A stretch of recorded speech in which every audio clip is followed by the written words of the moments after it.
तो I know कि final की हार से हम बहुत ज्यादा डिसअपॉइंटेड हैं एंड राइटली सो, बिकॉज पहला तो हमारे घर के अंदर वर्ल्ड कप हो रहा था और दूसरा जिस तरीके से टीम इंडिया ने एक डोमिनेंट फोर्स की तरह पूरे वर्ल्ड कप में परफॉर्मेंस दी थी, उससे हम सब मोर और लेस कॉन्फिडेंट थे कि फाइनल में हमें उसी तरीके का खेल देखने को मिलेगा। But it wasn't meant to be and credit to Australia, जिस तरीके से वो फील्ड पर आए एक पॉजिटिव एटीट्यूड के साथ आए। फील्डिंग तो उन्होंने अच्छी की ही, चाहे रोहित शर्मा के आप कैच की बात कर लो या जो बाउंड्रीज उन्होंने शुरुआत में रोकी, बट जिस तरीके का वो गेम प्लान लेकर के आए थे, विकेट उन्होंने अच्छी रीड की थी और एक बहुत ही बॉल्जी कॉल उनके कैप्टन पैट कमिंस ने टॉस पर ली थी कि हम पहले फील्डिंग करेंगे, जबकि हम सबका यह मानना था कि ऑस्ट्रेलिया पहले बैटिंग करने को देखेगी, बिकॉज इंडिया के फास्ट बॉलर्स को अंडर लाइट्स अहमदाबाद में खेलने का रिस्क ऑस्ट्रेलिया नहीं लेंगे। लेकिन उन्होंने खुद को बैक किया, कंडीशंस के हिसाब से खेले और यहां पर टीम इंडिया को बहुत ज्यादा क्रिटिसाइज करना मेरे हिसाब से सही नहीं है। हाँ, आप कुछ चीजें पिन पॉइंट जरूर कर सकते हो और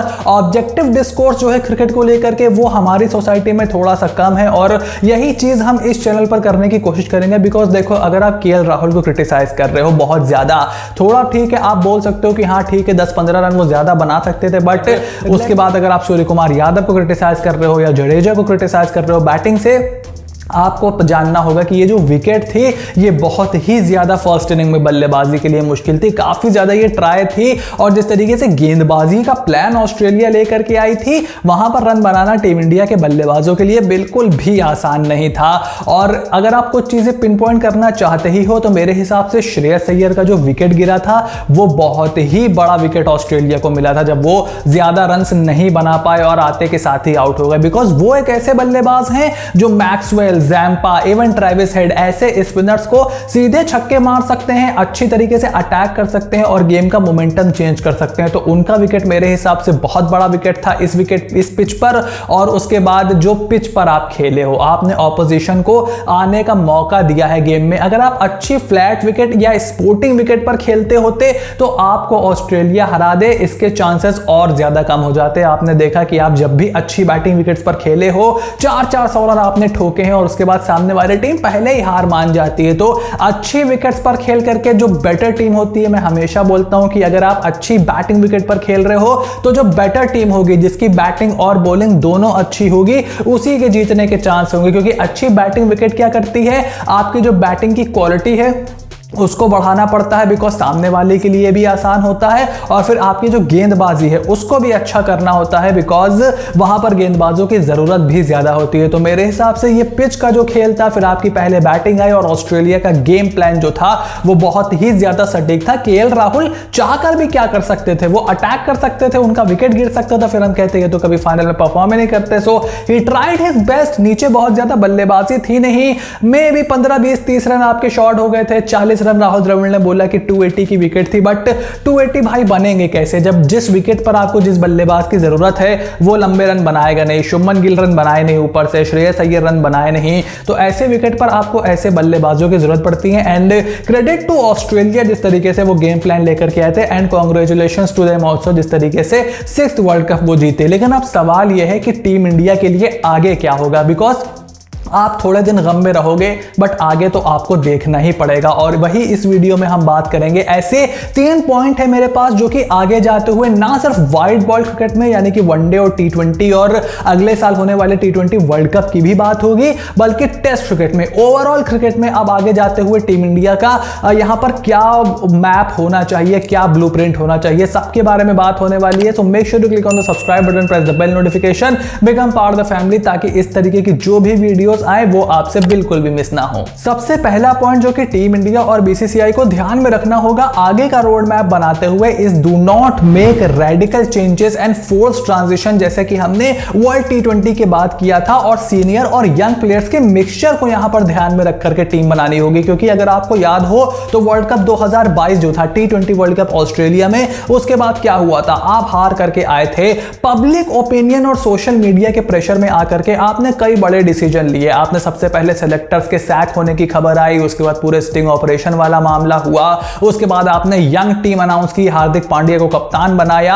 हालांकि ऑफिशियल आपने कभी भी अनाउंस नहीं किया कि रोहित शर्मा अब T20 टीम के कैप्टन नहीं है या विराट कोहली से हम आगे बढ़ चुके हैं। बट उस समय हम जानते हैं कि इस साल की यानी कि 2023 की 1 जनवरी से क्या चीजें निकल करके आई थी। आपने पब्लिक ओपिनियन को सेटिस्फाई करने के लिए बहुत सारे यंग प्लेयर्स को मौका दिया और सीनियर्स को बिल्कुल पीछे छोड़ दिया। लेकिन अब सीनियर्स दोबारा निकल करके आए हैं, एशिया कप, वर्ल्ड कप कमाल की परफॉर्मेंस दी है और एक बार फिर से ये डिस्कोर्स आ गया है कि भाई 6 महीने बाद क्या रोहित शर्मा सच में T20 वर्ल्ड कप 2024 में नहीं होंगे? क्या विराट कोहली नहीं होंगे? ये सारे सवाल खड़े हुए हैं और ये सारी गलती जो है ये पूरी की पूरी वहीं से शुरू हुई थी जब हम 2022 का वर्ल्ड कप हारे थे और बहुत ज्यादा पब्लिक ओपिनियन को सेटिस्फाई करने के लिए हमने सीनियर्स को बिल्कुल पीछे छोड़ दिया था और ना उनको क्लैरिटी दी ना फैंस को क्लैरिटी दी। तो इन चीजों से बचना होगा यहां पर कि आप कोच बदल दो, कप्तान बदल दो, सीनियर्स को निकाल दो कि अब तुम सिर्फ टेस्ट खेलो, हम 4 साल की तैयारी करेंगे, यंगस्टर्स लेकर के आएंगे, कि मोहम्मद शामी को अब हम नहीं खिलाएंगे, कि विराट को नहीं खिलाएंगे, कि रोहित को नहीं खिलाएंगे, KL राहुल का बहुत ज्यादा बवाल हो रहा है। ये सारे फोर्स ट्रांजिशन और पब्लिक ओपिनियन को सेटिस्फाई अगर आप करने को जाओगे तो आप अपनी ही टीम का बेड़ा गर्क करोगे। धीरे धीरे जब डस्ट सेटल होगी, जब आप आगे बैठोगे मैनेजमेंट के साथ, पहले तो राहुल द्रविड़ का आपको देखना होगा कि क्या राहुल द्रविड़ आगे कंटिन्यू करेंगे तो कितने साल के लिए करेंगे। बिकॉज देखो 1 साल का एक्सटेंशन देने के लिए कि आप T20 वर्ल्ड कप तक एक्सटेंशन ले लो 6 महीने का, वो ठीक नहीं है। अगर आपको टीम बनानी है, because in this world cup आप सबसे अच्छा प्रिपेयर थे, ना आप 2015 में इतना अच्छा प्रिपेयर थे, ना 2019 में आप इतना अच्छा प्रिपेयर थे। मुझे याद है 2015 में आपकी समझ ही में नहीं आ रहा था कि हमारा 13वां, 14वां और 15वां प्लेयर कौन सा होगा। तो हम स्टुअर्ट बिन्नी को लेकर के गए थे, अक्षर पटेल को लेकर के गए थे 2015 के वर्ल्ड कप में, जिनको सिर्फ 6 महीने का एक्सपीरियंस था। तो मोहित शर्मा वहां पर गए हुए थे, अगर आपको याद हो, वो फिर खेले भी थे जब ईशांत शर्मा इंजर्ड हो गए थे। तो ये सारी चीजें आपको ध्यान में रखनी होंगी। इस साल क्या था, आपके पास बैकअप्स भी बहुत अच्छे थे। ईशान किशन एक समय प्लेइंग 11 में खेलने का दावा रखते थे, संजू सैमसन को लेकर के बहुत पॉपुलर डिस्कोर्स था, अक्षर पटेल आपकी इस टीम में नहीं थे, वॉशिंगटन सुंदर आपके पास एक ऑप्शन था और जो आपके बैकअप प्लेयर्स थे वो खेले भी बहुत ज्यादा थे। ईशान किशन अच्छी क्रिकेट खेल करके आ रहे थे, आपके अक्षर पटेल अच्छी क्रिकेट खेल करके आ रहे थे, फिर उनकी जगह रविचंद्रन अश्विन आए। तो आपके पास अच्छा बैकअप था और अच्छे प्लेयर्स आपने प्रिपेयर करके रखे हुए थे और इस साल आप बहुत अच्छा प्रिपरेशन आपकी थी। तो ये चीजें करने के लिए मैनेजमेंट को थोड़ा समय लगता है, तो समय उनको देना होगा। अगर राहुल द्रविड़ है तो 2 साल का एक्सटेंशन कम से कम उनको देना होगा और फिर उन्हीं के साथ बने रहना होगा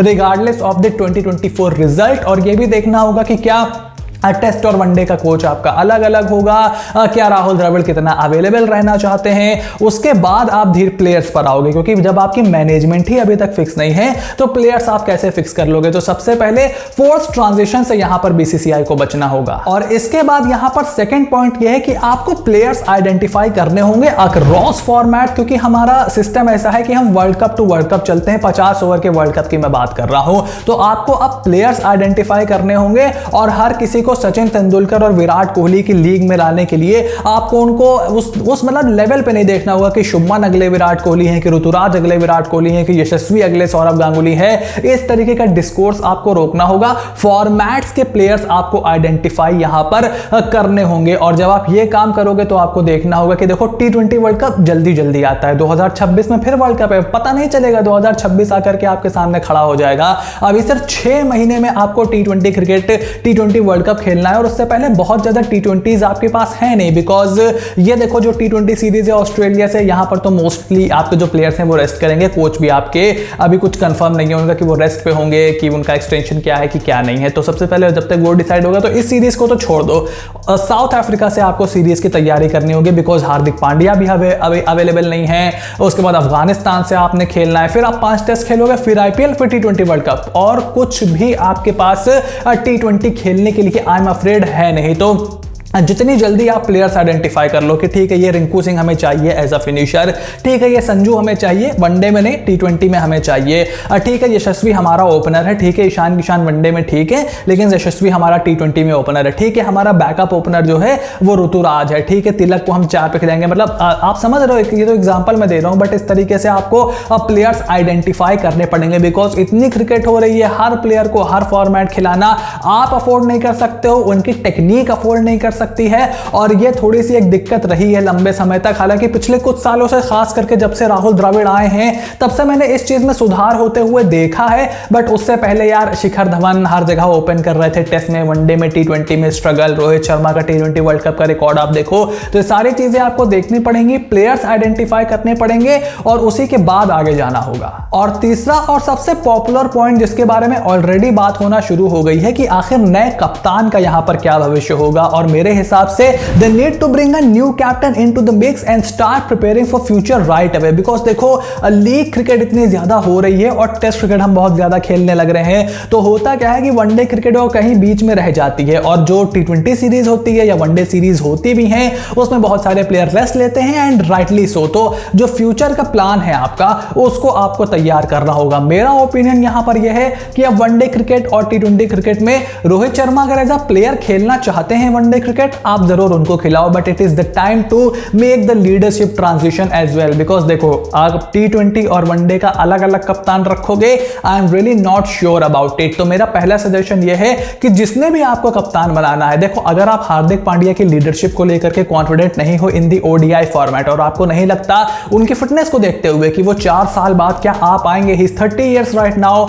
मतलब अगला वर्ल्ड कप आएगा तो वो 33.5 के होंगे आई एम अफ्रेड, तो क्या वहां तक हार्दिक पांड्या टिक पाएंगे ODI फॉर्मेट में? तो ठीक है अभी आप रोहित को बने रहने दो बिकॉज जैसे मैंने बताया रेडिकल चेंजेस और ट्रांसफॉर्मेशन करने की जरूरत नहीं है। टेस्ट क्रिकेट में तो I wouldn't touch Rohit Sharma right now as the captain because आपके पास ऑप्शन नहीं है। शुभमन गिल की अभी टेस्ट में उस तरीके की परफॉर्मेंसेस नहीं आई, अभी उन्होंने इंग्लैंड में बहुत ज्यादा नहीं खेला है, अभी उनको साउथ अफ्रीका जाना है, पिछली बार वो नहीं जा पाए थे, वहां उन्होंने नहीं खेला है, तो आपको अभी उनको और थोड़ा सा टेस्ट क्रिकेट खिलाना होगा। ऋषभ पंत एक ऑप्शन थे बट बेचारे वो तो अब है नहीं, जब वो आएंगे टेस्ट क्रिकेट खेलेंगे फिर कितना परफॉर्मेंस करेंगे, क्या उनकी बॉडी अलाउ करेगी, ये देखते देखते भी आपको समय लगेगा। श्रेयस अय्यर की भी अभी टेस्ट में जगह कंफर्म नहीं है प्लेइंग 11 में, आप वापस रहाणे की तरफ चले गए हो और बुमराह के भी फिटनेस का इशू है। तो टेस्ट क्रिकेट में इस WTC साइकिल के लिए I would really want to stuck with Rohit Sharma और उन्हीं के साथ आपको रहना चाहिए। वनडे और T20 में, अब T20 में आप कहने को तो हार्दिक पांड्या की तरफ बढ़ गए हो बट आपने ऑफिशियल अनाउंसमेंट नहीं की है,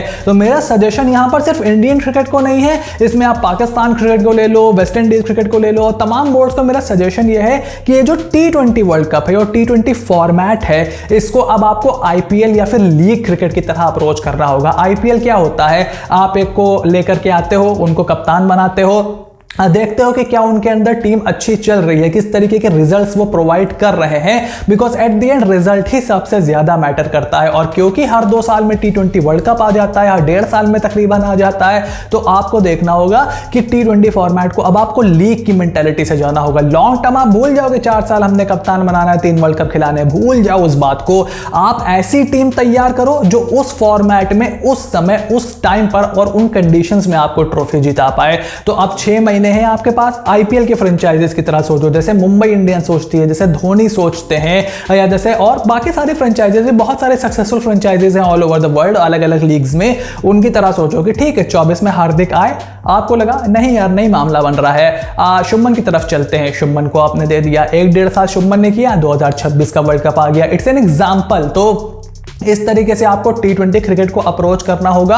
पाकिस्तान को भी मेरा यही सजेशन होगा, वेस्ट इंडीज को भी मेरा यही सजेशन होगा कि आप इस तरीके से T20 वर्ल्ड कप को अप्रोच करो। लॉन्ग टर्म वाला मामला छोड़ो, हर साल वर्ल्ड कप आ जाता है तो लॉन्ग टर्म अब बचा ही कहां। टेस्ट में लॉन्ग टर्म आपको सोचना होता है और टेस्ट में क्योंकि आपको सेना कंट्रीज में भी खेलना होता है, बहुत ज्यादा टेक्निक टेस्टेड होती है, फिर WTC का साइकिल भी उसमें अब ऐड हो गया है, तो टेस्ट में आपको थोड़ा सा मतलब एक्सपीरियंस चाहिए होता है, वहां पर आपको स्टेबिलिटी थोड़ी ज्यादा चाहिए होती है। वनडे, टेस्ट और टी20 का यहाँ पर मिक्सचर है। वहां पर आपको थोड़ा सा लॉन्ग टर्म भी सोचना होगा और थोड़ा सा शॉर्ट टर्म थिंकिंग भी अपनी रखनी होगी। तो वहां पर मेरे हिसाब से आप फ्लेक्सिबल हो सकते हो। जहां तक रोहित शर्मा की बात है, आई डोंट थिंक सो कि वो 4 साल बाद आपको दिखने वाले हैं वर्ल्ड कप में, let's be honest with each other. तो अब आपका अगला वनडे असाइनमेंट क्या है? 2025 की चैंपियंस ट्रॉफी। मेरे हिसाब से जिसने वर्ल्ड कप में कप्तानी करनी है 27 में, उसको चैंपियंस ट्रॉफी का थोड़ा एक्सपीरियंस होना चाहिए कि आप एक ऐसे से टूर्नामेंट खेल लो। उस मैग्नीट्यूड का नहीं होता है भले ही, लेकिन आप एक खेल लो एक आईसीसी टूर्नामेंट, जैसे विराट ने 2017 का खेला था, वहां पर हम फाइनल में पहुंचे थे। तो जिसने भी आपको कप्तान बनाना है, चाहे आपने शुभमन को बनाना है, श्रेयस को बनाना है, पंत को बनाना है, बुमराह को बनाना है, हार्दिक को बनाना है ओडीआई फॉर्मेट में, उसकी तरफ अब जाने का समय आ गया। बिकॉज वर्ल्ड कप हो गया है। देखो अब बहुत ज्यादा रोहित कप्तान रहेंगे तो टेस्ट क्रिकेट तक उनको कप्तान रखना चाहिए मेरे हिसाब से। वनडे फॉर्मेट में अब आपको यहां पर आगे बढ़ने का समय आ गया है। तो टीम इंडिया के फ्यूचर को मद्देनजर रखते हुए आपका क्या ओपिनियन है? Make sure to write it in the comment section down below. Because देखो, दिल छोटा करने की जरूरत नहीं है। हर साल वर्ल्ड कप आता है, 2026 का टी20 वर्ल्ड कप भी इंडिया में है। तो इतने निराश ना हो कि यही हमारा बेस्ट चांस था। बेस्ट चांस हमारा हर साल रहेगा, बिकॉज हमारी टीम इतनी अच्छी है और हमारा सिस्टम भी खिलाड़ियों को लगातार प्रोड्यूस करता रहता है। मतलब ओपनर ले लो यार, आपके रोहित और इस समय कौन है? शुभमन है, यशस्वी आपके पास है, देवदत्त पडिक्कल आपके पास है, ऋतुराज गायकवाड़ का आपके पास ऑप्शन है, पृथ्वी शॉ का आपके पास ऑप्शन है। तो 7-8 ओपनर लेकर के आप अपने जेब में घूम रहे हो जो किसी भी समय खेल सकते हैं। मयंक अग्रवाल को आप उसमें जोड़ सकते हो। इनफैक्ट मैं तो केएल राहुल को भी उसमें जोड़ लूंगा, यश धुल को भी उसमें जोड़ लूंगा। तो बहुत ज्यादा टैलेंट आपके पास है। डरो नहीं, चैनल को सब्सक्राइब करो, नोटिफिकेशन की घंटी बजाओ, अपना ओपिनियन कमेंट बॉक्स में लिख करके जरूर बताओ। And I will see you soon in the next video.